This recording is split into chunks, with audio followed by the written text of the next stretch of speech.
ॐ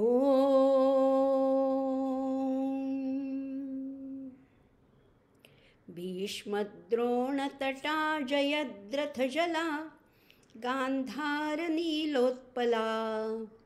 शल्यग्राहवती कृपेण वहनी कर्णेन वेलाकुला अश्वत्थामविकर्णघोरमकरा दुर्योधनावर्तिनी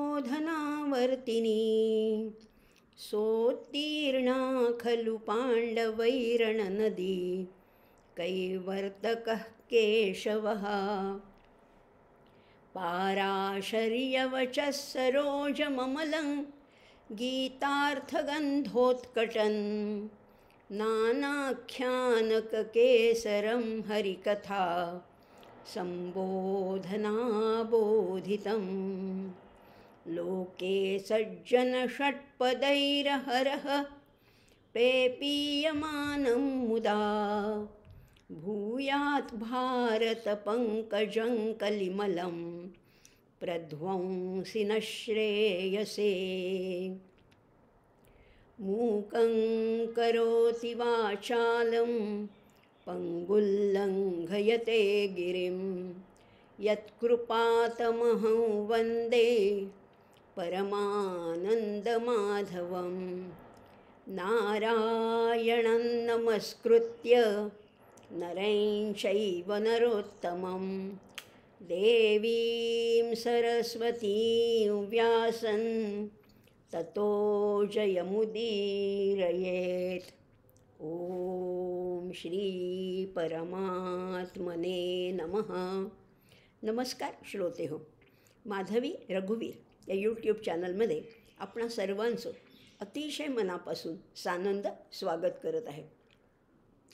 धर्मक्षेत्रे कुरुक्षेत्रे या उपक्रमाच्या माध्यमातून आपण दर सोमवारी भेटतोय रात्री 8 वाजता आणि आपला आता 18व्या अध्यायाचे अगदी शेवटचे काही श्लोक राहिलेले आहेत.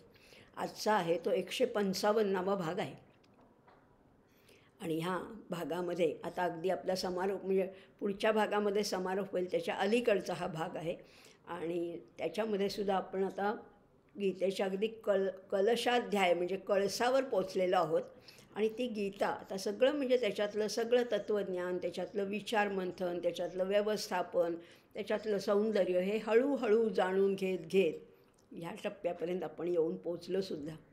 आणि ह्या टप्प्यावर आल्यानंतर आता हे गीताशास्त्राचा भगवंतांनी समारोप केलेला आहे. समारोप करताना जरी असं आपण म्हणतो की गीतेमध्ये फलश्रुती नाहीच आहे, फलश्रुती नाही ही खरीच गोष्ट आहे. गीतेमध्ये तर फलश्रुती सांगितलीच नाही आहे, कारण बाकी सगळ्या ग्रंथामध्ये असं सांगितलेलं असतं की हा ग्रंथ तुम्ही किती वेळा वाचलात, इतकी पारायण केली, इतक्या वेळा असा वाचलात तर काय फळ मिळेल.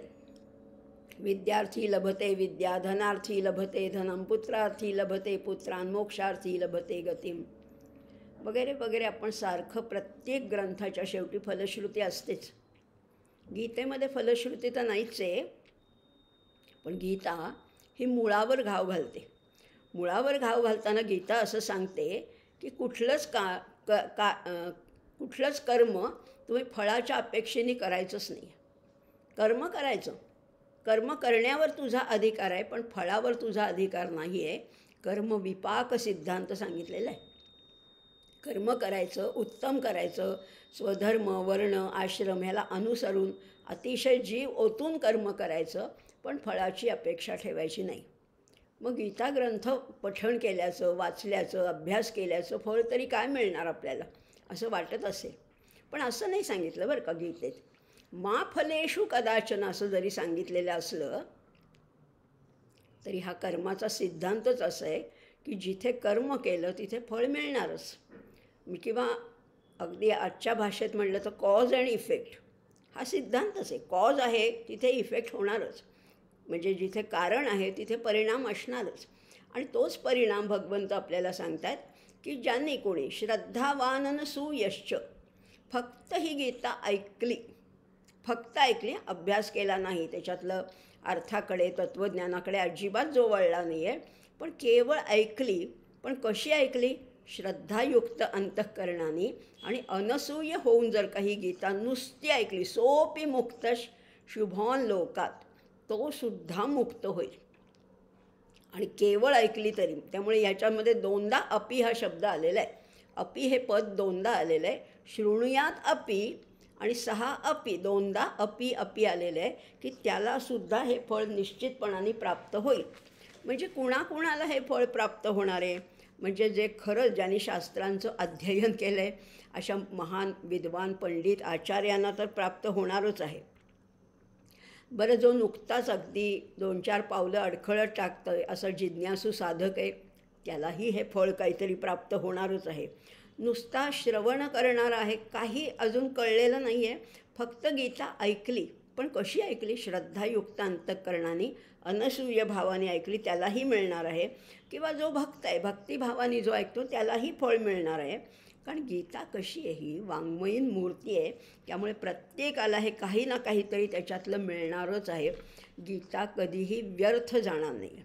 गीतेतलं एकही वचन व्यर्थ नाही आहे, कारण ते साक्षात भगवंतांचं वचन आहे. शब्द लक्षात घ्या, शब्द हा आकाशाचा भाव आहे. त्यामुळे शब्द म्हटलं तर प्रकट झाला की संपतो. शब्द प्राकट्याबरोबरच संपून जातो. पण काही शब्द असे असतात की ते संपत नाही, ते वातावरणात टिकून राहतात.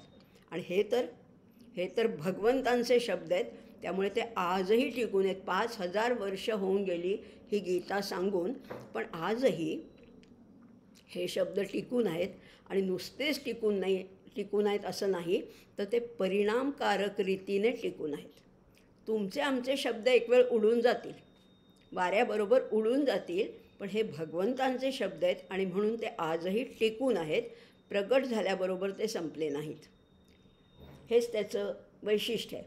आणि हे सगळं ज्ञान ऐकवल्यानंतर भगवंत आता अर्जुनाला विचारतायत, कच्चिदेतत् श्रुतं पार्थ त्वयैकाग्रेण चेतसा कच्चिद ज्ञान संमोह प्रनष्टस्ते धनंजय. फारच सुंदर प्रश्न विचारला आहे. ऐकलंस का तू? आता ऐकलंच आहे ना. अर्जुन हा विचक्षण श्रोता आहे आणि त्यात तो लक्ष देऊन ऐकतो आहे. एवढंच नुसतंच ऐकत नाही, तर मधून मधून प्रश्नही विचारतो आहे. आपल्याच मनातल्या काही शंका अर्जुनाने विचारल्यात. त्यामुळे अर्जुन हा उत्तम श्रोता आहे, याच्यात काही शंकाच नाही आहे. उत्तम श्रोता कशा अर्थाने आहे, तर त्याच्यामध्ये क्षात्र तेज पण आहे आणि धर्मपरायणता पण आहे. क्षात्र तेज आहे, पण तेजस्वी माणूस धर्मपरायण असेलच असं नाही. पण अर्जुनाच्या ठिकाणी या दोन्ही गोष्टींचा संगम झालेला आहे आणि उत्तम श्रोता आहे. अध्यात्म मार्गामध्ये श्रोत्याचे 4 प्रकार सांगितलेत बरं का. श्रोते कुठल्या कुठल्या प्रकारचे श्रोते असतात याचे 4 प्रकार सांगितलेत. एक आहे तो चातक श्रोता. चातक श्रोता म्हणजे चातक पक्षी कसा आहे, अनन्य भाव आहे ना. चातकाकडे फक्त पावसाचं पाणी, आकाशातून पडणारा पावसाचा थेंब तो वरच्यावरती त्या चंचूमध्ये, चोचीमध्ये झेलतो. बाकी कुठलंही पाणी तो पित नाही. खालचं, झऱ्याचं, नदीचं, डबक्यातलं, भांड्यातलं पाणी असं तो कधीच पित नाही. त्याची अनन्य भक्ती. तसे काही श्रोते असतात, ते चातक श्रोते असतात, त्यांना विशिष्ट विषयच फक्त आवडतो. म्हणजे काही श्रोत्यांना फक्त कृष्णलीला आवडते. काही श्रोते म्हणतात आम्ही रामायणाशिवाय काही ऐकतच नाही. काही म्हणतात आम्हाला भागवत पुराण आवडतं. काहींना कथा कीर्तनं आवडतात. म्हणजे प्रत्येकाचा एक विषय ठरलेला असतो, त्याच्याशिवाय ते काही ऐकतच नाहीत. अशा प्रकारच्या श्रोत्यांना म्हटले चातक श्रोता. दुसऱ्या प्रकारचा श्रोता आहे शुकश्रोता. शुक कसा? शुक अतिशय गोड. शुक म्हणजे पोपट. पोपट कसा गोड बोलतो. आणि त्यामुळे काही श्रोते असे असतात, ऐकतात थोडं, पण परिमित आणि गोड पृच्छा करतात, मधून मधून प्रश्न विचारतात, असे शुकश्रोता आहेत. मीन श्रोता आहे. मीन म्हणजे मासा. मीन प्रकारचा श्रोता आहे, तो फक्त मुकाट्याने रसास्वादन करतो. ज्या पाण्यात असेल त्या पाण्यातलं रसास्वाद तो घेतो, असे मीन श्रोता आहेत. आणि चौथ्या प्रकारचे श्रोते आहेत ते हंस श्रोता आहेत. हंस म्हणजे निरक्षीर विवेक करणाऱ्या श्रोता, म्हणजे सारासार निर्णय घेऊन नीट ऐकणारा, लक्ष देणारा श्रोता आहे. मग अर्जुन या 4 श्रोत्यांपैकी कशात बसतो? अर्थातच तो हंस श्रोता आहे, निरक्षीर विवेक आहे. आणि खरंच आहे, श्रवण भक्ती ही सर्वात उत्तम सांगितलेली आहे. नवविधा भक्तीमध्ये सुद्धा पहिली भक्ती कुठली आहे तर ती श्रवण भक्ती आहे.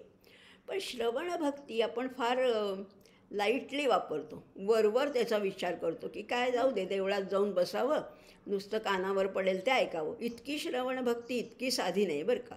श्रवण करताना सुद्धा ते लक्षपूर्वक ऐकायला पाहिजे.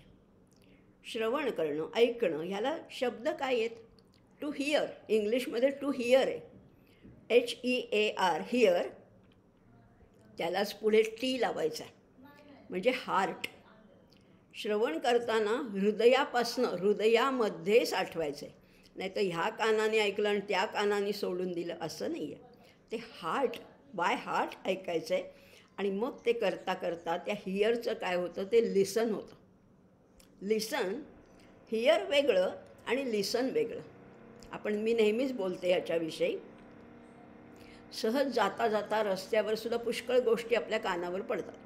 रेल्वेमधनं जाताना त्या प्लॅटफॉर्मवर कितीतरी आवाज आपल्या कानावर पडतात.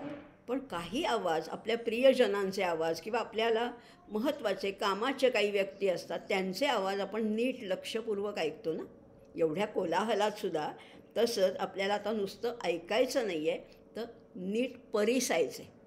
फार सुंदर मराठीमध्ये, जसं इंग्लिशमध्ये मी म्हणलं, मराठीत तर आणखीन सुंदर शब्द आहे. ऐकणे वेगळं आणि परिसणे वेगळं, अवधान देणे आणखीन वेगळं. लक्ष देऊन ऐकायचे आणि मग हे ऐकता ऐकता ते साठवायचे हृदयात.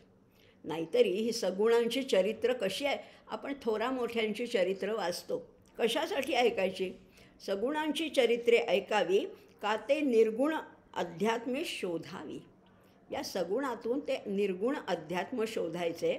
ह्याच्यासाठी हे सगळं नीट ऐकायचे, लक्षपूर्वक ऐकायचे. श्रवण भक्तीची जाणावी लक्षणे ऐसी. ही श्रवण भक्ती आहे. नीट ऐकायचं, त्याच्यातलं काय घ्यायचं हे सगळं जमायला पाहिजे. बघा ना, ही श्रवण भक्तीसुद्धा उत्तम रीतीने साधता यायला पाहिजे. तर आपण एक पायरी, हा नवविधा भक्तीचा सोपान, एक पायरी आपण वर चढून जाऊ शकतो. आमचे कबीरजी तर म्हणतात, जो तिल माही तेल है, जो तिल माही तेल है, जो चकमक में आग, तेरा साई तुझ में जाग सके तो जाग. तुझा आत्माराम, तुझा परमेश्वर तुझ्यातच आहे हे तुला जाणू शकलास तर तू हे जाण. जसं तिळामध्ये तेल आहे, त्या गारगोटीच्या दगडामध्ये, चकमकमध्ये आग आहे, तसाच तुझ्यामध्येच आहे. हेच ओळखायचं आणि हे श्रवणातनं ओळखता येतं. भगवंत हे सांगतायत, तू हे ऐकलंस का अर्जुना? कच्चिदेत श्रुतं पार्थ त्वयैकाग्रेण चेतसा कच्चिद ज्ञान संमोह प्रनष्टस्ते धनंजय. पण इथे 2 संबोधनं वापरली आहेत बरं का. भगवंत म्हणतायत, पार्थ पण म्हणतायत आणि धनंजय पण म्हणतायत. एकाच श्लोकामध्ये 2 संबोधनं वापरली आहे. पार्थ हे जरा जास्त जवळचं संबोधन आहे, कारण पृथेचा मुलगा आहे ना, म्हणून पार्थ वापरलेला आहे. आणि धनंजय पण वापरलेला आहे, कारण धनंजय ऐहिक संपत्ती भरपूर होती. अर्जुना जेवढ्या त्यांनी युद्ध केली, जेवढ्या लढाया केल्या, त्याच्यात जे धन प्राप्त झालं ते त्याच्यामध्ये तो राहत होता. त्यामुळे त्याचं धनंजय नाव हेही अर्थ आहे. पण इथे मात्र ही 2 संबोधनं वापरली आहेत. त्याच्या मागे 2 कारणं आहेत. ती 2 कारणंसुद्धा बघणार आहोत. मागच्या भागामध्ये मी चतुर्दशीच्या चंद्राबद्दल बोलले होते. 14वीं का चांद. अजून पौर्णिमेची 1 कला बाकी आहे. अलीकडे, उंबऱ्याच्या अलीकडे अर्जुन आहे आणि पलीकडे भगवंत आहे. अजून तो पूर्ण मिसळलेला नाही आहे. पण लक्षात घ्या, पण त्याला पूर्ण ब्रह्मभावामध्ये विरघळू द्यायचं नव्हतंच मुळी. भगवंत म्हणतायत की जर का तो पूर्ण ब्रह्मभावात विरघळून गेला तर त्याला पुन्हा देहभानावर आणण्यासाठी त्याला 2दा हाक मारली. एकदा पार्थ म्हटलेलं आहे, एकदा धनंजय म्हटलेलं आहे. आपल्याला सुद्धा मुलांना उठवायचं असलं किंवा एखाद्याला पुन्हा एखादी गोष्ट सांगायची असली की आपण 2दा सांगतो. द्विबद्ध सुबद्धम भवती. गाठसुद्धा 2दा मारली की ती पक्की होते. इथे 2दा हाक मारलेली पार्थ आणि धनंजय. कारण ही ब्रह्मरूपता, जर का अर्जुन ब्रह्मरूप झाला असता, जर का त्या ब्रह्मभावामध्ये विरघळून गेला असता, तर युद्ध कोण करणार? त्याच्यासाठी त्याला देहभावावर ठेवणं आवश्यक होतं. त्यामुळे ही ब्रह्मरूपता कार्याच्या दृष्टीने सोयीची नव्हती आणि म्हणून अर्जुनाचा अर्जुनपणा जागा करण्यासाठी त्याला दोनदा हाक मारलेली आहे.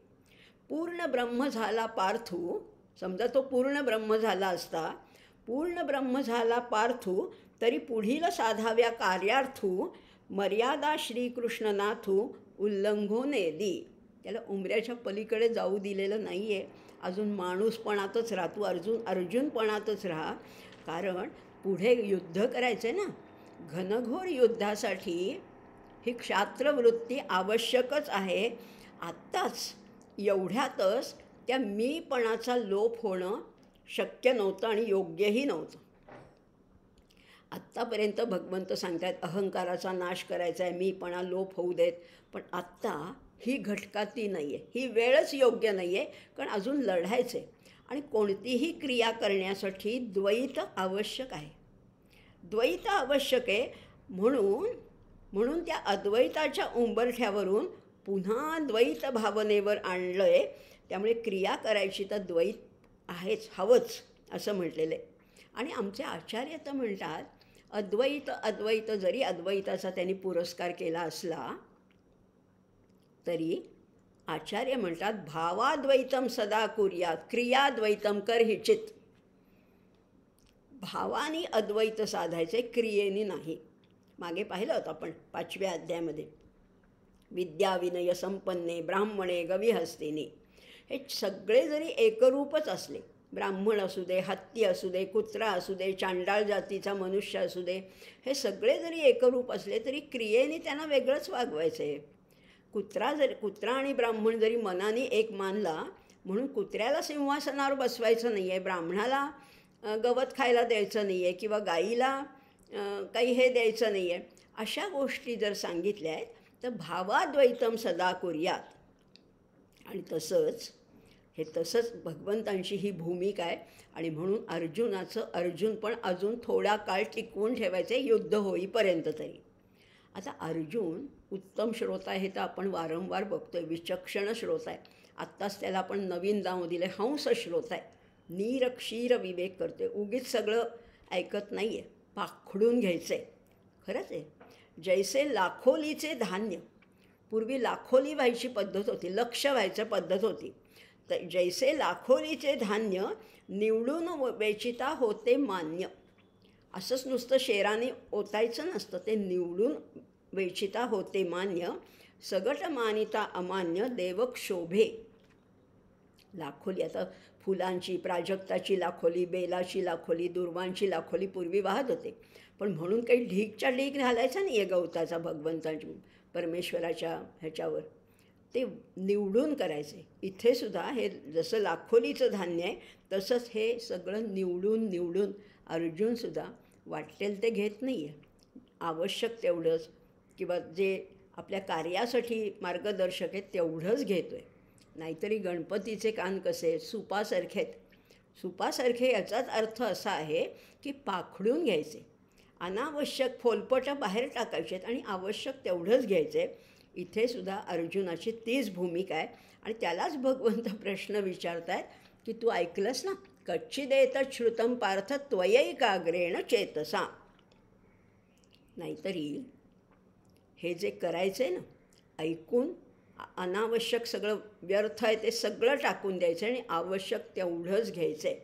ह्याला दासबोधामध्ये समर्थांनी विवेक प्रलय म्हटलेलं आहे. विवेकाने प्रलय आपणच घडवून आणायचा. 3 प्रकारचे प्रलय आहेत. मृत्यूनंतर काहीच आपल्याला पुढची जाणीवच नसते, जाणीव लोपली म्हणजेच मृत्यू प्रलय आहे, निद्रा प्रलय आहे. निद्रेमध्ये सुद्धा, सुषुप्तीमध्ये सुद्धा काही कळत नाही. आणि तिसरा आहे तो विवेक प्रलय. विवेकाने अनावश्यक गोष्टी बाजूला सारायच्यात की त्या जणू काही असून नसल्यासारख्याच. हा विवेक प्रलय. आणि जेवढं आवश्यक तेवढंच घ्यायचे, हा विवेक प्रलय आहे. त्यामुळे इथे सुद्धा म्हणजे दासबोधामध्ये सुद्धा श्रवण भक्तीचं इतकं अप्रतिम महात्म्य वर्णन केलेलं आहे ना. समर्थ म्हणतात ऐसे हे अवघेची ऐकावे. ऐका सगळं बरं का, कान बंद करायची तर सोयच नाही आपल्याकडे. ऐसे हे अवघेची ऐकावे, परंतु सार शोधून घ्यावे, असार ते जाणून त्यागावे, या नाव श्रवण भक्ती. सार घ्या आणि असार टाकून द्या. हे दासबोधात सांगितलं आहे. तोही संदर्भ इथेच आहे. कारण शेवटी सगळे ग्रंथ पोचणार आहेत कुठपर्यंत? त्या मोक्षापर्यंत, त्या मुक्तीच्या मार्गापर्यंत, त्या सायुज्यतेपर्यंतच पोचायचे. त्यामुळे गीता काय, दासबोध काय, ज्ञानेश्वरी काय, योग वासिष्ठ काय, कुठलाही ग्रंथ घेतला तरी त्याचं अंतिम ध्येय तेच आहे. इथेही तेच सांगितलं आहे. आता हा एवढा संवाद ऐकला आपण, जवळजवळ 700 श्लोक संपत आले आहेत. हा कृष्ण आणि अर्जुनाचा संवाद, हे संवादाचं सुख आपण सुद्धा अनुभवलं ना. आपण लांबचे श्रोते आहोत, पण आपल्याला सुद्धा हे संवाद सुख अनुभवता आलं. हा संवाद कसा होता? स्नेहभावाचा संवाद होता, मित्रत्वाचा होता, सख्यत्वाचा हा संवाद होता. आणि म्हणून आणि ह्याचा लाभ आपल्यासारख्या, आपण तर सामान्य श्रोते आहोत, पण आपल्याला त्यांच्या स्वानंद साम्राज्याचा लाभ श्रोत्याला होतोय. त्यामुळे पार्थोवत्स सुधीर भोगता. आपण सुधी आहोत का नाही हे आधी तपासून बघायचे. बुद्धी ज्याची हिताची आहे, कल्याणाची बुद्धी आहे, तो सुधीर भोगताय. तसेच आपल्यासारखे सगळे श्रोते यांना स्वानंद साम्राज्याचा लाभ होणार आहे. आणि म्हणूनच जसं इथे भगवंतानी अर्जुनाला विचारले, कच्ची देतच श्रुतम पार्थ, माऊलीनी तर ज्ञानेश्वरीमध्ये आणखीन सुंदर विचारलं आहे. ते हाच प्रश्न अर्जुनाला विचारला आहे. तरी सांग पा पांडवा, तरी सांग पा पांडवा, हा शास्त्र सिद्धांतू आघवा, तुझं एकचित्ते फावा गेला आहे. तुला कळलं का? तू एकाग्र चित्ताने ऐकलंस का? हाच प्रश्न ज्ञानेश्वरीमध्ये विचारला आहे. इथे सुद्धा विचारलं आहे, त्वयैकाग्रेण चेतसा, एकाग्र चित्ताने ऐकलंस ना. आता खरं म्हटलं तर हे काय भगवंतांना माहितीच आहे ना. भगवंत आता आधीच म्हणाले होते, ईश्वर सर्वभूतानां हृद्देशेर्जुन तिष्ठती. मग अर्जुनाच्या हृदयात पण तेच आहेत की. मग त्यांनी विचारायचं कारणच नव्हतं, कारण त्यांना माहितीच आहे, या हृदयीचे त्या हृदयी, त्यांना सगळं माहिती आहे. मग विचारायचं कशाला? विचारायचं आहे कारण भक्तांनी, श्रोत्यांनी, त्या साधकांनी हे सांगायला पाहिजे आपल्या मुखाने. लक्षात घ्या, भगवंतांना माहिती नाही आहे का अर्जुनाला काय कळलं, काय नाही कळलं, किती लक्ष देऊन ऐकलं. त्यांना सगळं खरं तर माहिती आहे, पण अर्जुनाच्या मुखातून हे उत्तर यायला पाहिजे. नाहीतरी ह्याला संकल्प म्हणतात बरं का. या सगळ्या गोष्टीला संकल्प म्हणतात. आपल्या घरीसुद्धा एखादी पूजा असते, एखादं काही यज्ञ असतो, यष्टी असते किंवा काही कार्यक्रम असतो, तेव्हासुद्धा गुरुजी आपल्याला संकल्प म्हणायला सांगतात. सगळा संकल्प आपण तोंडाने बोलायचा आहे का, त्याचंही उत्तर बघूया पुढे. म्हणजे संकल्प कसा असतो तो आवश्यक आहे बरं का. गुरुजी बाकीचं सांगतील आपल्याला आणि आपण बोलायलाच पाहिजे. कसं बोलायचं आहे ते सांगतात बरोबर, की जम्बूद्वीपे भारतवर्षे महाराष्ट्र राज्ये पुण्यपत्तने अहम भारद्वाज कुलोत्पन्नः अमुक अमुक नाम किंवा मम आत्मनः श्रुती स्मृती पुराणोक्तम फलप्राप्त्यर्थम श्री सवितृप्रीतिद्वारा कुलाभिवृद्धिः धनधान्य समृद्धिः दीर्घायुः अभ्युदय सिद्ध्यर्थम अस्मिन् पुण्यकाले अमुक अमुक ब्राह्मणाय अमुक अमुक दानम करिष्ये, असं म्हणून तो संकल्प सोडून त्या हातावरनं पाणी सोडायचं असतं. म्हणजे तो संकल्प तिथे रजिस्टर होतो. तुम्ही दान केलं आणि समजा चुकून ते दुसऱ्या कुणाच्या तरी खात्यावर गेलं तर असं होत नाही त्या परमेश्वराच्या राज्यात, कारण त्याचा हिशोब अतिशय चोख आहे. पण तरीसुद्धा ही तंत्रोक्त बाजू आहे, ही टेक्निकल बाजू आहे. हे तुम्ही तुमच्या मुखाने जेव्हा बोलता तेव्हा तो संकल्प की बरोबर ह्या अक्षांशावर, ह्या रेखांशावर तो संकल्प इथे जिथे तुम्ही आहात, जे तुमचं गोत्र आहे, जे तुमचं कुल आहे, जे तुमचं उपनाम आहे, जे तुमचं नाम आहे, त्याच खात्यावर तो रुजू होतो. त्या अकाउंटला तो जातो, ते पुण्य. आणि म्हणून हे सगळी तंत्रोक्त बाजू हे बोलायलाच पाहिजे. प्रत्येक पूजेच्या पूर्वी हे बोलायला लागतं. किंवा कुठलं स्तोत्र म्हणताना सुद्धा, साधं रामरक्षा म्हणताना सुद्धा आपण म्हणतोच ना, त्या सगळ्याचा उल्लेख करायला पाहिजे. ऋषी कोण आहे, देवता कोण आहे, शक्ती कोण आहे, छंद काय आहे, कीलक काय आहे, कशासाठी करतोय. प्रीत्यर्थे आपण म्हणतो ना, बुध कौशिक ऋषी श्री सीता रामचंद्रो देवता अनुष्ठुप छंद सीता शक्ती श्रीमत् हनुमान कीलकम श्रीरामचंद्र प्रीत्यर्थे जपे विनियोग बोलायला लागतं. नाही बोललं तर ते कोण म्हणते हे तिथपर्यंत पोचणार नाही. त्यामुळे हे जपे विनियोग हे सगळं मॅन्डेटरी आहे, हे मस्ट आहे, म्हणायलाच पाहिजे. आणि म्हणून आता अर्जुनाच्या मुखातून यायला पाहिजे उत्तर. खरं तर सगळं झालेलंच आहे. आता सगळी गीता त्याला समजलेलं आहे, त्याला त्याच्या कर्तव्याचं भान आलेलं आहे. पण तरी अर्जुना, तू तुझ्या मुखाने सांग. भगवंत उत्तम गुरु आहेत. गुरु कसे पाहिजेत?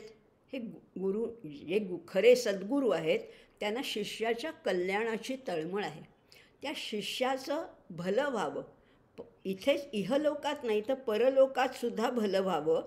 कारण खरंच आहे, हे सगळं जे ज्ञान दिलं आहे ना, ते कसं आहे, संशय विपर्यय रहित आहे, यथार्थ आहे.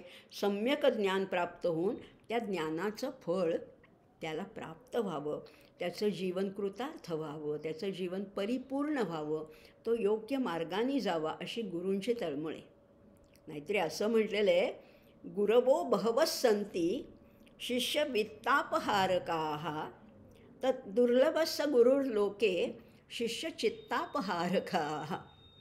शिष्याचे वित्त लुबाडणारे पुष्कळ गुरु असतात. आजकाल तर आपण बघतोच, कुठेही ॲडमिशन घ्यायची झाली, खूप डोनेशन आहे, कॅपिटेशन फी आहे, खूप लाखांनी एवढे सगळं त्याचं शुल्क भरावं लागतं. शिष्य वित्तापहार, वित्त म्हणजे पैसे घेणारे पुष्कळ गुरु आहेत, पण शिष्य चित्तापहारका दुर्लभ, फार कमी आहेत. इथे तर साक्षात भगवंत आहेत. इथे तर कोणी दुसरे गुरु नाहीत, साक्षात भगवान योगेश्वर श्रीकृष्ण आहेत. आणि म्हणून ते विचारत आहेत शिष्याच्या भल्यासाठी की तुला कळलं का रे, तू नीट ऐकलंस का, तुझं ते अज्ञान आणि तो संमोह निघून गेला का.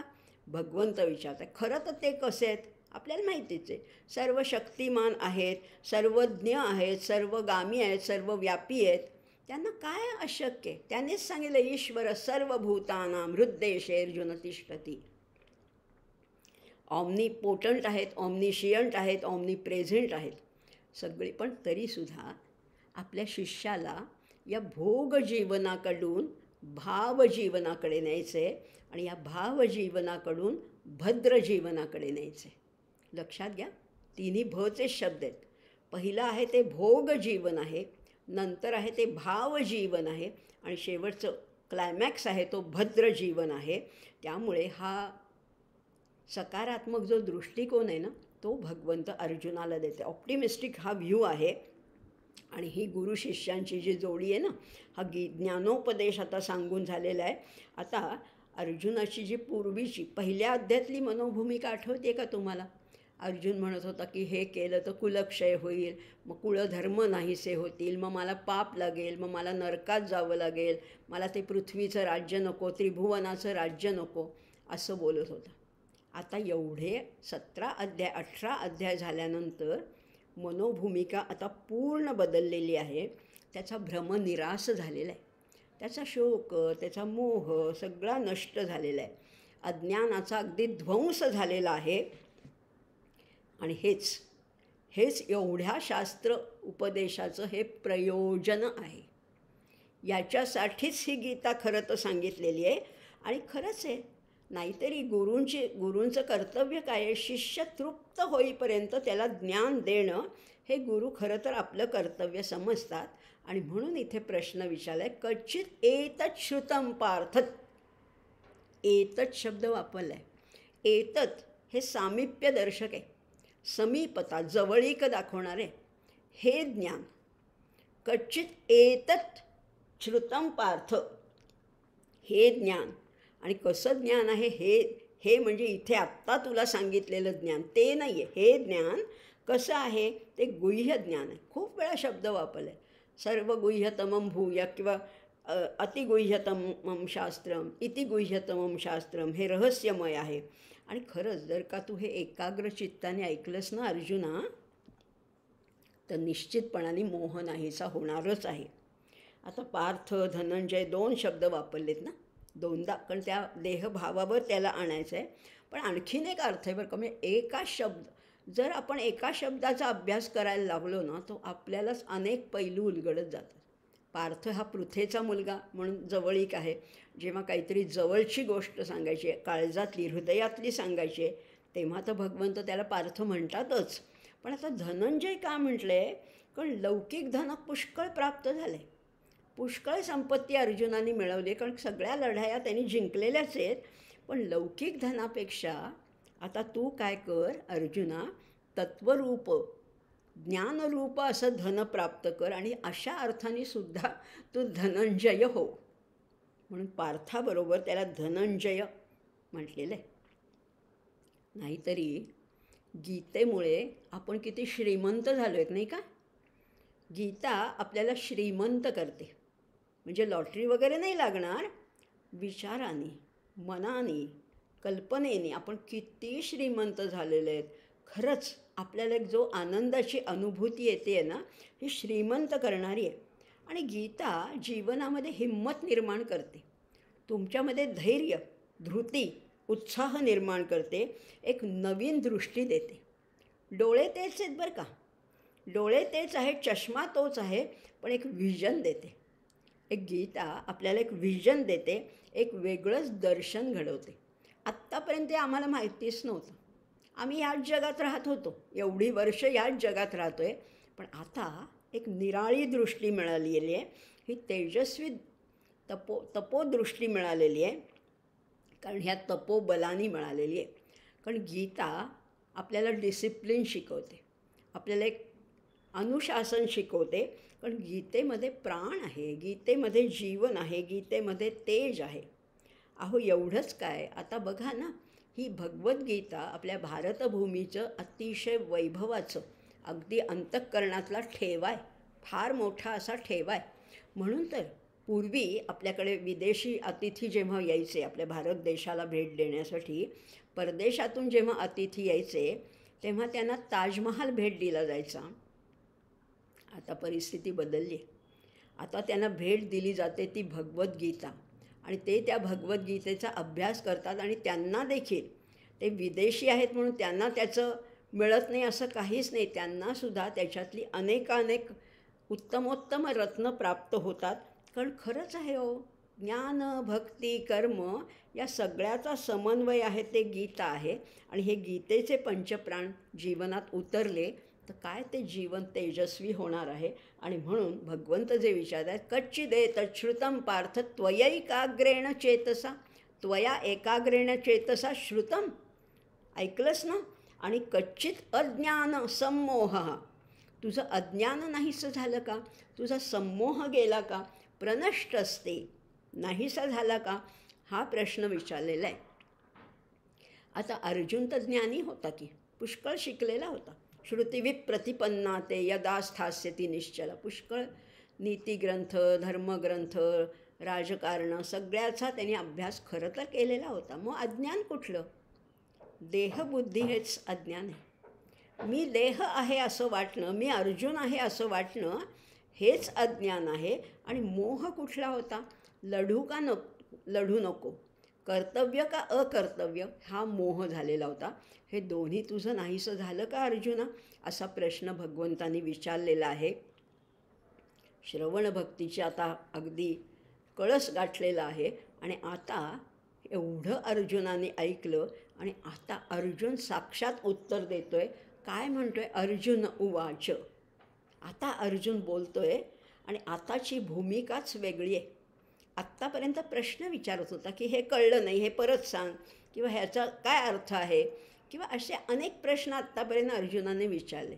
पण आता एक समाधानाचा एक निश्वास टाकलेला आहे, एक अतिशय आनंद, एक रिलीफ आहे, किंवा एक अतिशय सुंदर अशी त्याची एक भाववृत्ती झालेली आहे. आणि म्हणून आता अर्जुन काय म्हणतोय बघूया ना. अर्जुन म्हणतोय, नष्टो मोह स्मृतिर्लब्धा त्वत्प्रसादान् मयाच्युत स्थितोऽस्मि गतसंदेह करिष्ये वचनं तव.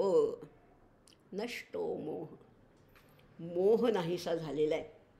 स्मृतिर्लब्धा, स्मृती म्हणजे आठवण जागी झालेली आहे. कुणामुळे? माझाच मी असं नाही म्हणत आहे. त्वत्प्रसादात, तुझ्या कृपाप्रसादामुळे मला ते सगळं आठवते. आणि इथे भगवंतांना संबोधन काय वापरलं आहे? अच्युत. त्वत्प्रसादात मयाच्युत. आणि मी कसा झालो आहे? स्थितोस्मी, मी आता स्थानावर आलो आहे, मी जागेवर आलो आहे, मी आता भानावर आलेलो आहे. गतसंदेह, सगळे संदेह निघून गेलेले आहेत. सारख्या शंका होत्या ना, मग हे गुरुजनांना कसं मारू, मग मला पाप लागेल का, एवढे मला वंदनीय आदरणीय आहेत, हे सगळं त्याच्या मनात ज्या शंका, कुशंका, समस्या, प्रश्न होते. गतसंदेह, आता एकही संदेह राहिलेला नाही आहे. आणि आता अर्जुन काय म्हणतोय?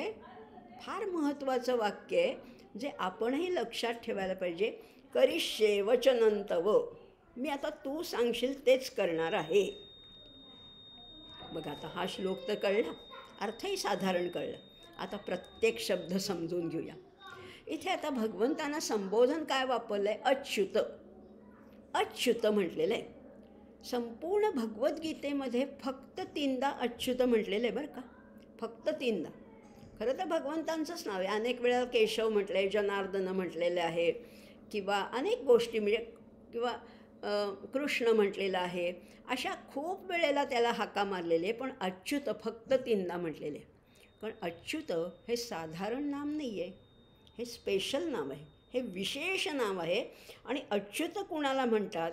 की जो कोणत्याही देश, काल, परिस्थितीमध्ये स्वस्थानापासून जो ढळत नाही, जो खाली घसरत नाही, तो अच्युत आहे.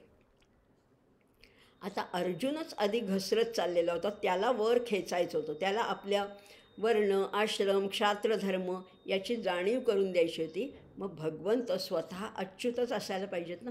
अच्युत म्हणजे न ढळणारा, म्हणजे निर्गुण, निर्विशेष, निरुपाधिक जे परब्रह्म आहे त्याचं नाव आहे अच्युत. आपण सगळे परिच्छिन्न आहोत, आपण सगळे तुकड्या तुकड्यांनी जगतो आहे. मी आत्ता इथे आहे, माझ्या घरात आहे, म्हणजे मी मुंबईत नाही आहे ना आत्ता. मी आत्ता इथे आहे किंवा ह्या काळात आहे. आता 2024मध्ये या ऑगस्ट महिन्यात मी इथे आहे. पण 2035मध्ये मी असेन का नाही मला माहिती नाही आहे.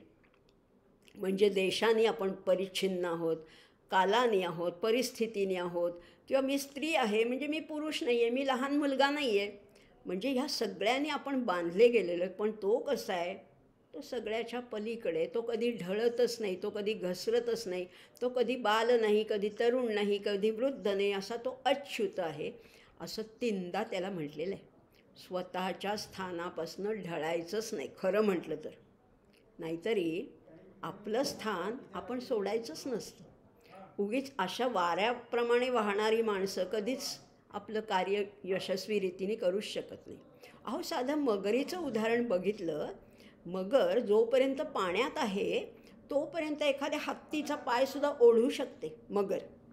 पण तीच मगर जर का जमिनीवर आली तर कुत्रीसुद्धा भुंकून भुंकून तिला बेजार करू शकतात. कुत्र्याकडनं सुद्धा ती पराभूत होऊ शकते. नक्र स्वस्थानमासाद्य, नक्र म्हणजे मगर बरं का, नक्र स्वस्थानमासाद्य गजेंद्रमपि कर्षती, पण स एव प्रच्युत स्थानात शूनापि परिभूयते. कुत्र्यांकडनं सुद्धा तो पराभूत होऊ शकतो मगर. म्हणजेच स्वतःचं स्थान सोडायचं नाही. उगीच हा असं म्हणाला, तो तसं म्हणाला म्हणून मी पण आपली सुटले, असं नाही करायचं. आपलं स्थान काय आहे, आपलं वर्ण काय आहे, आश्रम काय आहे, परिस्थिती काय आहे, कौटुंबिक परिस्थिती काय आहे, सामाजिक काय, ह्या सगळ्याचं भान ठेवून आपलं स्थान शक्यतो सोडायचं नाही आहे. एवढं जर केलं तर अच्युत या पदापर्यंत सुद्धा आपल्यालाही पोचता येईल. इथे म्हणलेलं आहे त्वत्प्रसादात मयाच्युत. आणखीन कधी म्हटलं आहे? अगदी पहिल्याच अध्यायात भगवंत आपल्याला माहिती आहे, सेनयोरुभयोर्मध्ये रथम स्थापय मेच्युत, अर्जुन म्हणाला होता. या दोन्ही सैन्याच्या मध्ये माझा रथ उभा कर अच्युत, असं तेव्हा म्हणाला होता. पण तेव्हा अर्जुन झाला होता कपिध्वज. कपिध्वज झाला होता, तो डळमळीत होता आणि म्हणून त्याला सावरण्यासाठी अच्युतच पाहिजे. तिथे एकदा अच्युत वापरलं होतं आणि 11व्या अध्यायात एकदा म्हणणं आलं होतं, यच्चावहासाथ मसत्कृतोसी विहारशय्यासन भोजनेषु एकोऽथवाप्यच्युत तत्समक्षं तत्क्षामये त्वामहमप्रमेयम्. मला क्षमा कर अच्युता, मला क्षमा कर, असंही तेव्हा म्हणालेला होता. बघा ना, आता इथे काय म्हणतोय अर्जुन, काय म्हणतोय, नष्टो मोहस स्मृतिर्लब्धा. मोह नाहीसा झाला आहे माझा. आधी खूप त्या मोहाच्या चिखलामध्ये अडकलेला होता आत्तापर्यंत. त्याची मोहकलिल यदा ते मोहकलिलम बुद्धिर्व्यतितरिष्यती, त्या मोहकलिलामध्ये अडकला होता. आणि तरीसुद्धा पण त्याच्यानंतर एकदा अर्जुन म्हणाला होता बरं का, हा माझा मोह नाहीसा झाला. आत्ता तर म्हणतोच आहे 18व्या अध्यायात, पण 11व्या अध्यायातसुद्धा म्हणाला होता पहिल्या श्लोकामध्ये, आठवते का तुम्हाला, मदनुग्रहाय परमंगुह्य मध्यात्मसैज्ञितम यत्वयोक्तं वचस्तेन मोहोयं विगतो मम. माझा मोह नाहीसा झाला असं तेव्हा एकदा म्हणाला होता. पण तो मोह वेगळा आणि हा मोह वेगळा बरं का. तेव्हाही खरंच होतं, ते काही खोटं नव्हतं बरं का. तेव्हाही तो खरंच म्हणालेला होता.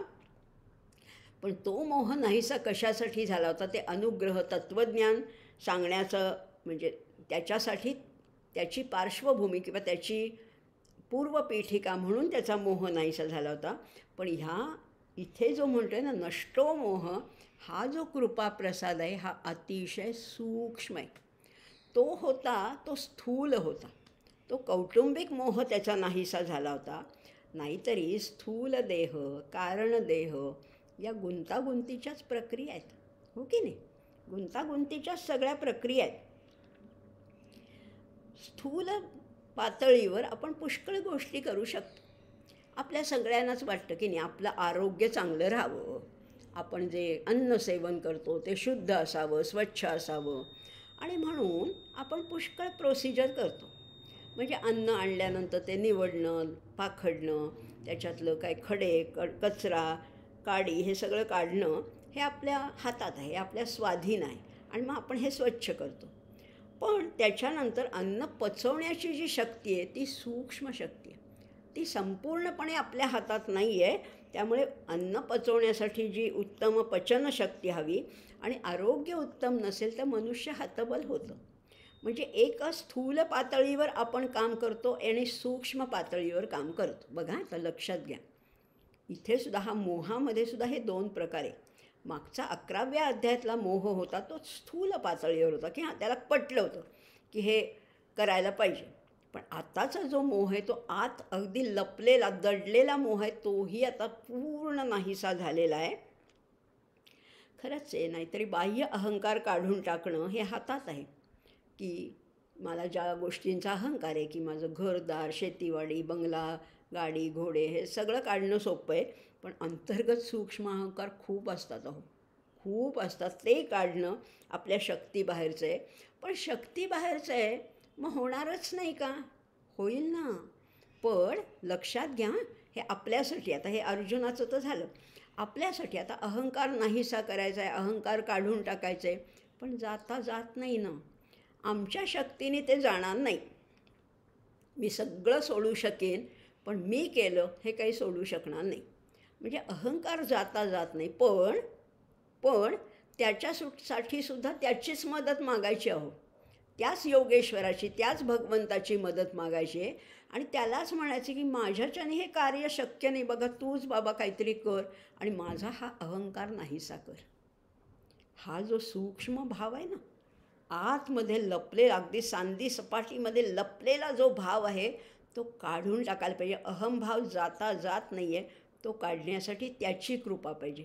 आणि अर्जुन इथे कमिट करतो आहे, ॲडमिट करतो आहे, मान्य करतो आहे, त्वत्प्रसादात मयाच्युत, तुझ्या कृपेने गेल्या, माझ्या मेरे बस की बात नाही थी आहे, मला शक्यच नव्हतं. आणि बघा, जेव्हा खरा अहंकार मावळतो ना तेव्हाच खरं उजाडतं. तेव्हाच हा सगळा अज्ञानाचा अंधार दूर होतो आणि तेव्हा खरं उजाडतं. तेव्हा तो ज्ञानप्रकाश फाकतो, अगदी सगळीकडे पसरतो. त्यामुळे माझी इच्छा आहे ना ती अतिशय गौण आहे. मागे पुष्कळ वेळा बोललो आहे, इंडिव्हिज्युअल विल वेगळी आणि कॉस्मिक विल वेगळी. माझी इच्छा जोपर्यंत मी माझ्या संकुचित भावावर आहे तेव्हा मला असं पाहिजे, मला हे आवडतं, मला ते नको आहे, असल्या मी इच्छा बोलते. पण जेव्हा खरं ज्ञान प्राप्त होतं तेव्हा त्याची इच्छा हीच माझी इच्छा होऊन जाते. त्या कॉस्मिक विलमध्ये माझी इंडिव्हिज्युअल विल मी मर्ज करून टाकते. तेव्हा खरं उजाडतं. आता अर्जुनाला उजाडलं आहे, सगळा अंधार नाहीसा झाला आहे, लख्ख प्रकाश पडलेला आहे आणि तो म्हणतो आहे करिष्ये वचनं तव. आता बघा ही एकरूपतेची अगदी परिसीमा झाली आहे. भगवंत त्याला म्हणत आहेत की यथेच्छसी तथा कुरु. तुला हे सगळं सांगितलं की नाही, आता तू निर्णय घे. कसा निर्णय घे? विमृश्य एत अशेषेण. विचार कर, विवेकाने निर्णय घे, पण तू निर्णय घे. मी सांगत नाही आता हेच कर म्हणून. आणि आता अर्जुन म्हणतो नाही नाही तू सांगशील तेच करणार. भगवंत म्हणत आहेत तुला पाहिजे ते कर, अर्जुन म्हणतो तू सांगशील तेच करणार. आता ही एकरूपतेची अगदी परिसीमा, क्लायमॅक्स झालेला आहे. आणि म्हणून आता बघा करिष्ये वचनं तव. आणि खरंच आहे, श्रवणाचं आत्तापर्यंत जे ऐकलं ना अर्जुनाने, श्रवणाचं महत्त्व काय आहे? पूर्णपणे अवधान देणं. सावधान हा शब्द तरी अवधान याच्यावरनं निर्माण झाले. अवधान म्हणजे लक्ष देणे, लक्ष देऊन ऐकायचं. नुसतंच कानावर पडलं, नळी फुंकली सोनारे, इकडून तिकडे गेले वारे, तसं नको. ऐकणं नको आहे, परिसणं पाहिजे. त्यामुळे आणि खरंच आहे, आता काय झाले सांगू का? जमीन पण सुपीक आहे, बीज पण उत्तम आहे, मग पीक 16 आणे येणारच की, निश्चित येणार. कारण ही जमीन सुपीक आहे. अर्जुनाने नीट लक्ष देऊन ऐकले आणि भगवंतांचा उपदेश म्हणजे उत्तम बीज आहे. आता 16 आणे पीक येणारच. नाहीतरी एखादं श्रेष्ठ रत्न असलं ना, त्याला उत्तम पैलू पाडले तरच त्याचं तेज झळाळतं. हिरा जेव्हा खाणीतनं बाहेर काढला जातो तेव्हा एवढा काही तेजस्वी नसतो, जवळजवळ कोळशा इतकाच तो सामान्य दिसतो. पण जेव्हा त्याला पैलू पाडले जातात तेव्हा त्याचं तेज झळकतं. इथे आता हा वक्ता कोण आहे? वक्ता तर उत्तमच आहे, श्रोता अधिकारी आहे. त्यामुळे आता ह्या संवादाची परिणती कशात झाली आहे? दिव्य उदात्त भावामध्ये ही सगळी परिणती झालेली आहे. आणि हे सगळं करत असताना वक्ता भगवंत आहेत, आपल्याला माहिती आहे. भगवान योगेश्वर श्रीकृष्ण हा वक्ता आहे, अर्जुन हा अधिकारी श्रोता आहे, साधा श्रोता नाही, अधिकारी श्रोता आहे. आणि अर्थातच आणि एक शब्द परवा नवीनच माझ्या वाचनात आला, गीता रहस्यामध्ये लोकमान्य टिळकांनी म्हटलेलं आहे की संजय हा उपश्रोता आहे. किती सुंदर शब्द आहे ना. संजय हा उपश्रोता आहे आणि तोही आता आनंदाने उचंबळतो आहे, तोही अतिशय आनंदाने उचंबळून निघतो आहे. आणि म्हणून आता अर्जुन जे म्हणतो आहे ना, नष्टो मोह स्मृतिर्लब्धा. आता बघा वक्त्याने एवढं सुंदर तत्त्वज्ञान सांगितलं, एवढा सुंदर बोध केल्यानंतर श्रोत्याचं अंतःकरण उचंबळणं अगदी साहजिक आहे. पण असं नेहमीच होत नाही बरं का, नेहमीच असं होत नाही. कारण वक्ते अनेक असतात. आता आपण अनेक वक्त्यांची व्याख्यानं ऐकली असेल, भाषणं, प्रवचनं, काही कीर्तनं, अनेक गोष्टी आपणही ऐकल्या असतील. पण सगळेच वक्ते काही सारखे नसतात आणि ते तर भगवंतच आहेत अर्थातच. पण वक्त्यामध्ये दोष असू शकतात बरं का. आणि असा दोषयुक्त वक्ता असेल तर त्याचं बोलणं तितकंसं प्रभावी ठरत नाही.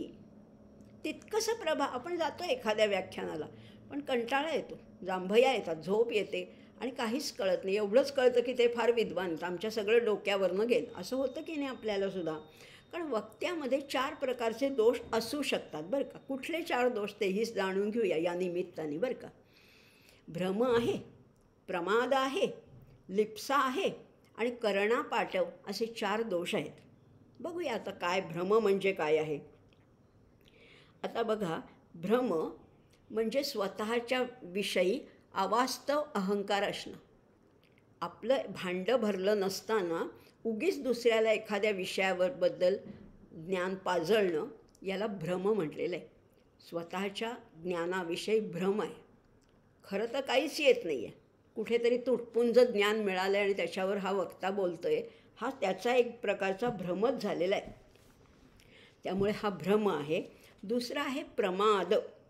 प्रमाद म्हणजे श्रोत्यांची उपेक्षा करणं, श्रोत्यांना तुच्छ लेखणं हा प्रमाद आहे. की मी ज्ञानी आहे, मी शहाणा आहे, मी विद्वान आहे, तुम्ही सगळे अडाणी आहेत, असं काही वक्त्यांच्या बोलण्यामध्ये वारंवार येतं. वारंवार येतं हा फार मोठा प्रमाद आहे. श्रोते खरं तर जगदीश मूर्ती आहेत. श्रोते म्हणजे वक्ता तो वक्ता नो हे श्रोते विणं. त्यामुळे श्रोत्यांचं पहिल्यांदाच कृतज्ञता व्यक्त करायला पाहिजे श्रोत्यांविषयी. पण काही वक्ते श्रोत्यांना इतके तुच्छ लेखतात की तुम्हाला काही कळत नाही, तुम्ही असे आहात, तुम्ही काही याच्या क्षमतेचेच नाही आहेत हे ऐकण्याच्या, असं म्हणणारे वक्तेसुद्धा आहेत. म्हणजे पहिला स्वतःच्या ज्ञानाविषयी भ्रम आहे, श्रोत्यांविषयी उपेक्षा आहे. तिसरा दोष आहे तो म्हणजे लिप्सा. लिप्सा म्हणजे कशाची तरी अपेक्षा असणं, लोभ असणं, किंवा मला एवढं व्याख्यान दिल्याबद्दल कितीचं पाकिट मिळणार आहे, ही लिप्सा आहे. किंवा यश, कीर्ती, प्रसिद्धी, पेपरमध्ये बातमी, माझे फोटो लागतील का, माझं नाव होईल का, मला किती धनप्राप्ती होईल, ही लिप्सा आहे. हा सुद्धा वक्त्याचा फार मोठा दोष आहे असंही म्हटलेलं आहे. आणि चौथा दोष सांगितला आहे करणापाटव. एखादा वक्ता चांगला असतो, त्याचं ज्ञान उत्तम असतं, अभ्यास असतो, व्यासंग असतो, अनेक ग्रंथांचं पठण असतं, स्मरणशक्ती असते, पाठांतर असतं, पुष्कळ गोष्टी मुखोद्गत असतात, सांगण्याची ढबसुद्धा चांगली असते. पण नेहमी तरीसुद्धा ते परिणामकारक ठरत नाही, कारण वाणीमध्ये दोष असू शकतात. काही तोत्रेपणा, काही बोबडेपणा, काही लकबी असतात वक्त्याच्या, आणि किंवा काही परिणामकारक रीतीने मांडण्याची पद्धत नसते. अशा वक्त्यांचं त्यांच्याकडे ज्ञान खूप आहे, खरं म्हटलं तर खूप आहे, पण ते श्रोत्यांपर्यंत पोहोचतच नाही, कारण करणामध्ये अपाटव आहे. लक्षात घ्या, करणं म्हणजे इन्स्ट्रुमेंट.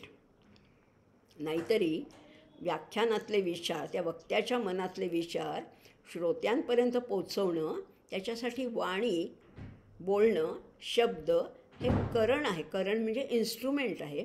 आणि ते इन्स्ट्रुमेंट जर का पॉवरफुल नसेल, त्याच्यामध्ये दोष असेल, त्याच्यामध्ये अपटुता असेल, पटू म्हणजे उत्तम, कौशल्यपूर्ण असं आपण म्हणतो, पण त्याच्यामध्ये अपाटव असेल तर त्याचा तितका परिणाम ठरतच नाही. कधीकधी आपण व्यवहारातसुद्धा बघतो, काही लेखक असतात, त्यांची लेखणी अतिशय प्रभावी असते, पण वक्तृत्व तेवढं प्रभावी नसतं, किंवा उलटही असू शकतं. काही वक्त्यांचं बोलणं उत्तम असं, पण लेखन नसतं. पण हे सुद्धा करणापाटव आहे असं म्हटलेलं आहे.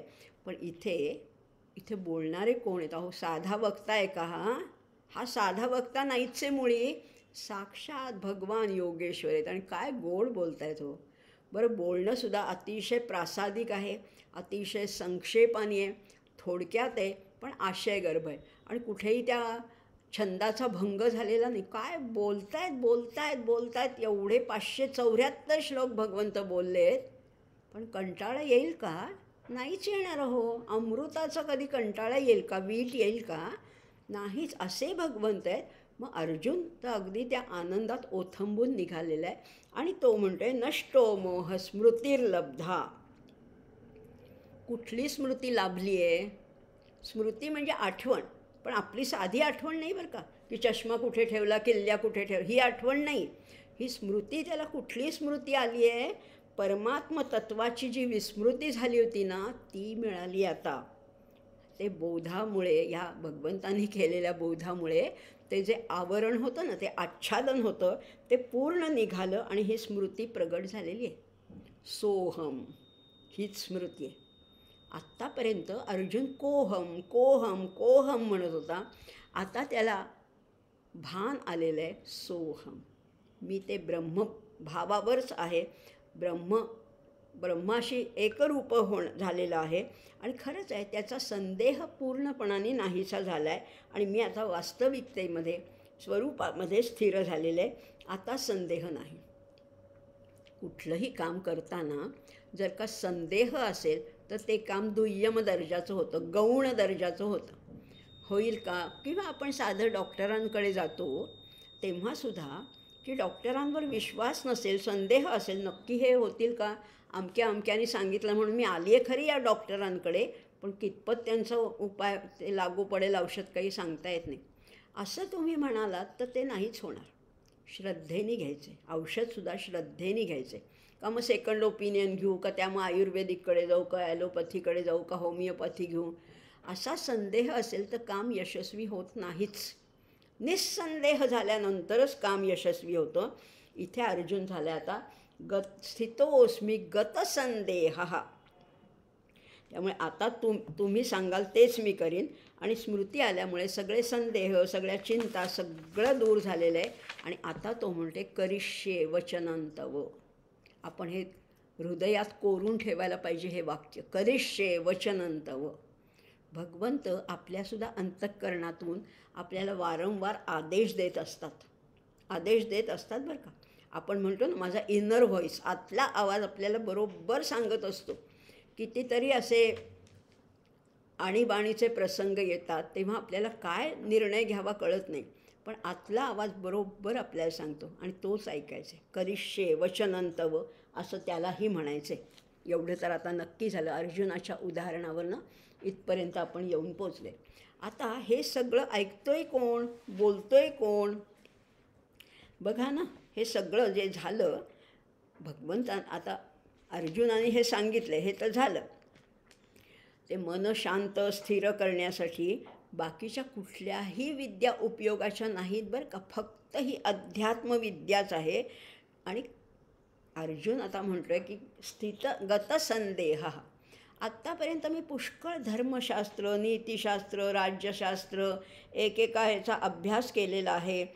धनुर्विद्येचा अभ्यास केला आहे, धर्म आहे, न्याय आहे, सगळ्याचा अभ्यास केला. पण ह्या सगळ्यांनी काय झालं सांगू का? माझा अहंकार बळावतच गेला.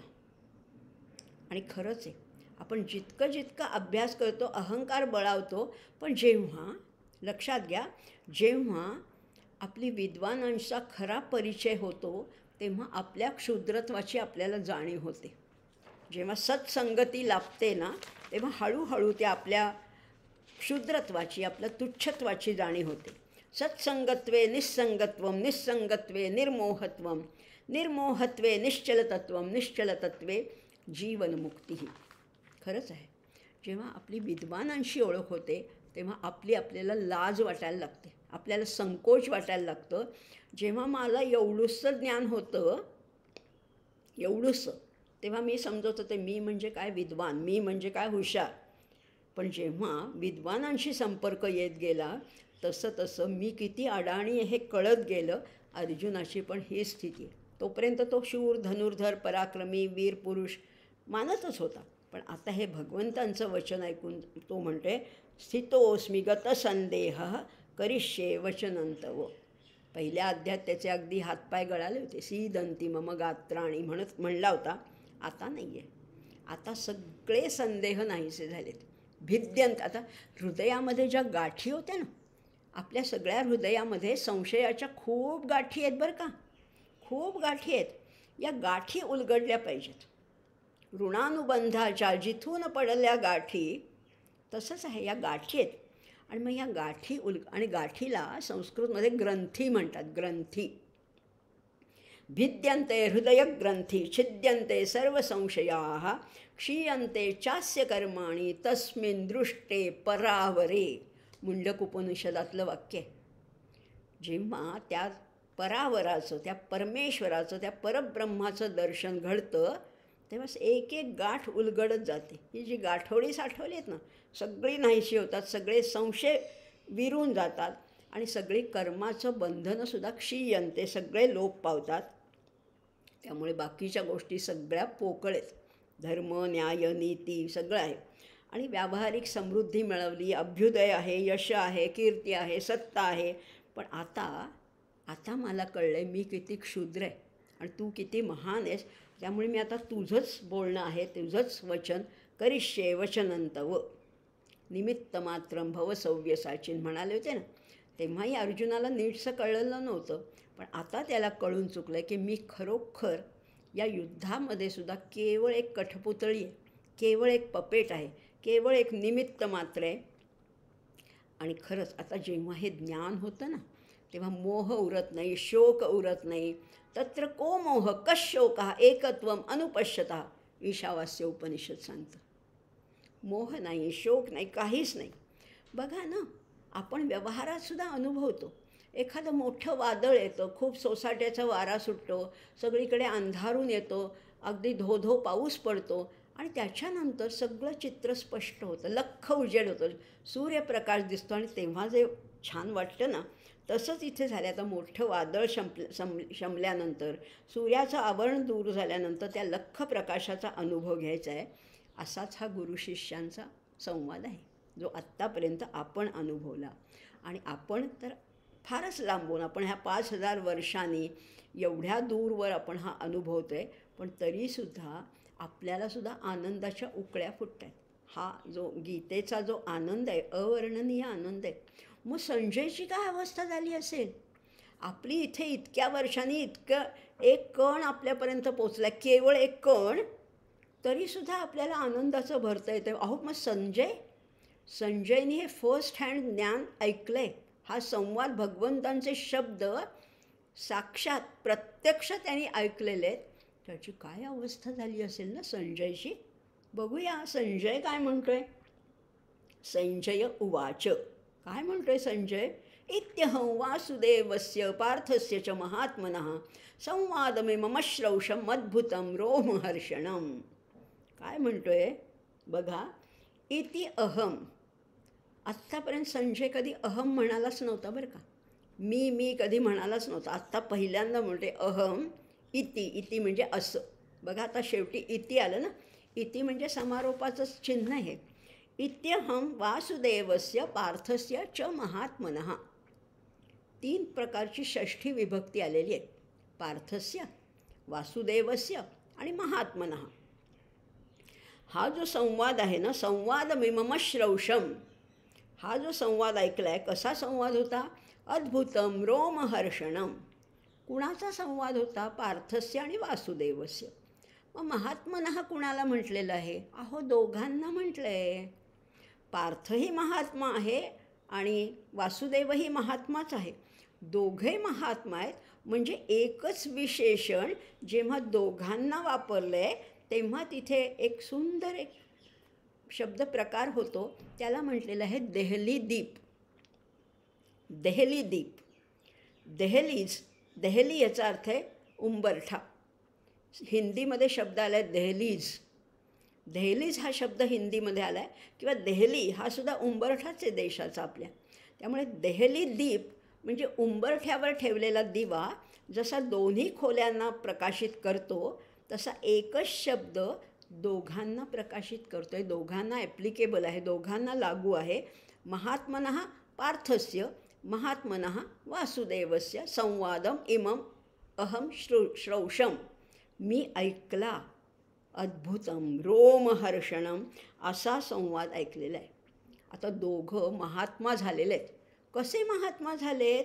2 स्वच्छ आरसे, लखलखीत आरसे एकमेकांसमोर ठेवावे आणि कुणाचं प्रतिबिंब कुणात पडले हे कळूच नाही आहे, अशी अवस्था आता त्या अर्जुनाची आणि त्या योगेश्वराची झालेली आहे. खरंच आहे. श्रद्धेने एखादं काम, छोटंसं काम, लहानसं काम जरी उत्तम रीतीने श्रद्धापूर्वक अनन्य भावाने केलं ना, त्याचं फार विलक्षण महान फळ मिळणार आहे. यस्य देवे पराभक्तिर् यथा देवे तथा गुरौ तस्यैते कथिता ह्यर्थाः प्रकाशन्ते महात्मनः. पुन्हा इथे सुद्धा महात्मनः हा शब्द वापरला आहे. काय सांगितलं आहे की जर का त्या देवावर, त्या गुरूंवर अतिशय दृढ विश्वास असेल, श्रद्धा असेल, निष्ठा असेल, त्याला काय होतं? तस्यैते कथिता ह्यर्थाः. त्याला ह्या श्रुतीचे गूढार्थ, तत्वार्थ चटकन उमगायला लागतात. बघा किती सोपी युक्ती सांगितली आहे ना आपल्याला. फक्त तुमच्याकडे काय पाहिजे? श्रद्धा पाहिजे, भाव पाहिजे, निष्ठा पाहिजे. तुम्हाला अतिशय कठीण अशा श्रुतींचे गूढार्थसुद्धा हळूहळू उलगडायला लागतील, कारण तुम्ही जवळजवळ त्या महात्म्यापर्यंत जाऊन पोचलात. तुम्हीच महात्मे व्हाल, जसा इथे अर्जुन झालेला आहे. आता अर्जुनामध्ये आणि योगेश्वर श्रीकृष्णामध्ये काही भेदच राहिला नाही आहे. दोघं एकमेकांचं प्रतिबिंब झालेले आहेत. किंवा असं मागे पण आपण बोललो होतो, मंत्रे तीर्थे द्विजे देवे दैवते भेषजे गुरौ यादृशी भावना यस्य सिद्धिर्भवती तादृशी. जशी ज्याची भावना तसं त्याला फळ मिळतं, तशी त्याला सिद्धी प्राप्त होते. किती सोपं सांगून ठेवलं. फक्त श्रद्धापूर्वक या भगवद्गीतेचं अध्ययन करायचे. फक्त श्रद्धापूर्वक, विद्वत्तापूर्वक नाही बरं का. मी शहाणा, मला एवढं येतं आहे, माझं संस्कृत असं वगैरे नाही. अतिशय श्रद्धेने जर का केलं तर निश्चितपणाने होणार आहे. आणि मग श्रोता आणि वक्ता ह्याच्यामध्ये भेद राहतच नाही. वक्त्याच्या मनातलं श्रोत्यापर्यंत आपोआप न बोललेलं सुद्धा पोचतं. खरंच न बोललेलं सुद्धा पोचतं. खरंच आहे. म्हणजे अगदी आचार्यांनी चर्पट पंजरिकामध्ये सांगितलं आहे, त्या शब्दांच्या पलीकडे जात आहे. गुरोस्तु मौनम व्याख्यानम शिष्यास्तु छिन्न संशयाः. गुरुनी बोललं नाही ना तरी शिष्यापर्यंत पोचतं. त्यांचं मौन हेच त्यांचं मोठं व्याख्यान असतं. आणि शिष्याच्या मनातले सगळे संशय विरून जातात, नाहीसे होतात आणि त्याला एक उत्तम अगदी ज्ञानाची, आत्मज्ञानाची प्राप्ती होते. पण इथे काय आहे, इथे तर भगवंत स्वतः वक्तायत. प्रत्येक शब्द प्रभावी आहे, प्रत्येक शब्द अर्थाने भारलेला आहे, प्रत्येक शब्द हा औचित्यपूर्ण आहे. त्यामुळे गीतेचं अंतरंग जाणायचं असेल तर त्याच्या अंतरंगातच जायला पाहिजे ना, आत घुसायला पाहिजे. वरवर ही गीता चला मी पाठ केली, मला बक्षीस मिळालं, मला हे असलं नकोच आहे. आपल्याला त्या आत जायचं आहे, आत आत आत. कुणाला दाखवण्यासाठी नाही बरं का, कुठे प्रदर्शन करण्यासाठी, कुठे प्रवचन करण्यासाठी, कुठे बिदागी मिळवण्यासाठी नाहीच करायचं. अहो काय अवर्णनीय आनंद मिळतो या गीतेतून.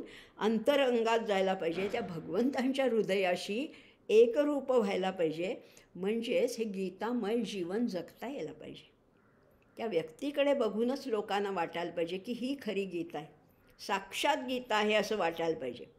मग गीता इतकी सोपी आहे का? नाही आहे, सोपी तर नाहीच आहे. गीता गहन आहे, दुर्विज्ञेय आहे. का एवढी गहन आहे? कारण त्याचा विषय आहे ना तो इंद्रिय गोचर नाही आहे. गणितासारखी त्याची स्पष्ट उत्तरं नाही आहेत. 2+2=4 इतकं स्पष्ट उत्तर नाही आहे.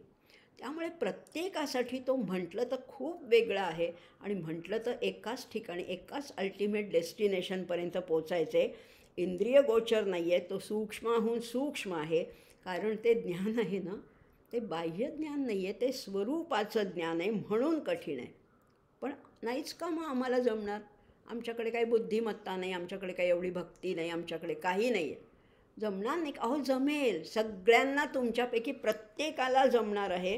कारण श्रद्धेने श्रवण करणारा त्या आनंद सागरामध्ये अगदी तुडुंब विहार करत असतो आनंदात. आणि मग आता संजयला काय झालं आहे, इतका आनंद, इतका आनंद, इतका आनंद की त्या आनंदाचा आवेग आता आवरणं शक्य नाही आहे, मावत नाही आहे, मावत नाही आता त्याच्या अंतरंगामध्ये. हर्षभरित झाला आहे, रोमांच त्याच्यामध्ये उठत आहेत. आणि म्हणून तो म्हणतो आहे की हृष्यामीच पुनः पुनः मुहुर्मुहू. त्याला अतिशय आनंद झालेला आहे. या भगवद्गीतेमध्ये अनेक गहन शास्त्र आहेत, पण सगळ्यात मोठं आहे ते आनंदाचं स्टेशन आपल्याला गाठायचे, आनंदापर्यंत पोचायचे. म्हणजे योगशास्त्र आहे, ब्रह्मविद्या आहे, परमगुह्य आहे, श्रीकृष्ण अर्जुनाचा संवाद आहे, अगदी हठयोगापासून अनेक विषय हाताळलेले, आत्मसंयम योग आहे, राजविद्या आहे, विभूती योग आहे, असे अनेक योग भगवंतांनी सांगितलेत. त्याचा आपण आपापल्या परीने, आपल्या अल्पमतीप्रमाणे थोडा थोडा अभ्यास केला आहे. अजून काही सगळं कळलं असं नाहीच आहे, पण तरीसुद्धा आनंद निश्चित मिळते. कारण आपण आता थोडं तरी ओळखलं आहे की ते तत्त्व आणि मी ह्याच्यामध्ये किंचितही भेद नाही. अहम ब्रह्मास्मी, मीच ते ब्रह्म आहे हे ओळखल्यामुळे त्या आनंदाची लागण आपल्याला पण झाली आहे ना. कारण तो कसा आहे, तो सच्चित आनंद स्वरूप आहे. मी सुद्धा तशीच आहे, सच्चित आनंद स्वरूप आहे. त्यामुळे जो आनंद अर्जुनाला झाला, जो आनंद संजयाला झाला, तोच आनंद मलाही मिळतो आहे. कारण इथे या सगळ्या साधनांचा समन्वयसुद्धा गाठलेला आहे.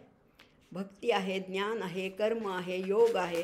या चारही साधनाचा समन्वय या भगवद्गीतेमध्ये भगवंतांच्या साक्षात मुखातून आपण ऐकलेलं आहे. त्यामुळे आपल्यालाही याचं किंचित का होईना ज्ञान झालेलं आहे.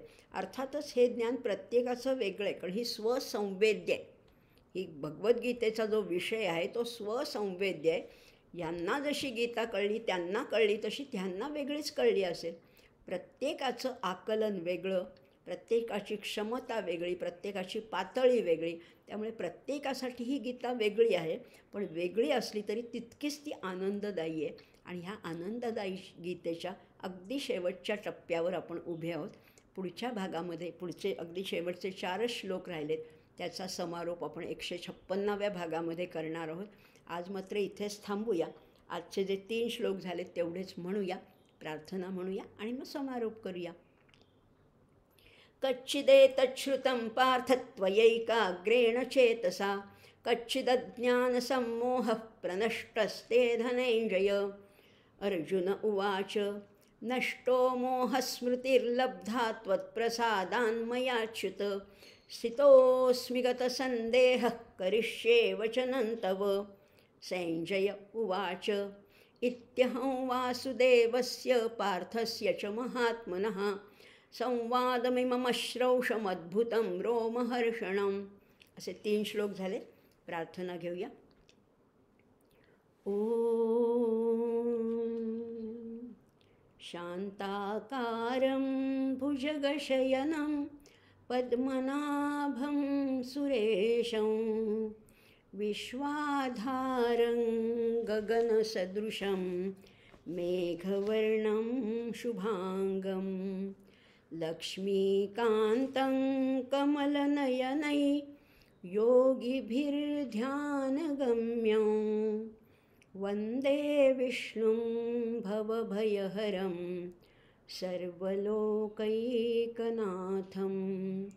यं ब्रह्मा वरुणेन्द्ररुद्रमरुतस्तुन्वन्ति दिव्यैस्तवैः वेदैः साङ्गपदक्रमोपनिषदैर्गायन्ति यं सामगाः. ध्यानावस्थिततद्गतेन मनसा पश्यन्ति यं योगिनो यस्यान्तन्न विदुःसुरासुरगणा. देवाय तस्मै नमः. देवाय तस्मै नमः. देवाय तस्मै नमः. भगवान गोपाल कृष्ण महाराज की जय. गीता माता की जय. ज्ञानेश्वर महाराज की जय. जय जय रघुवीर समर्थ.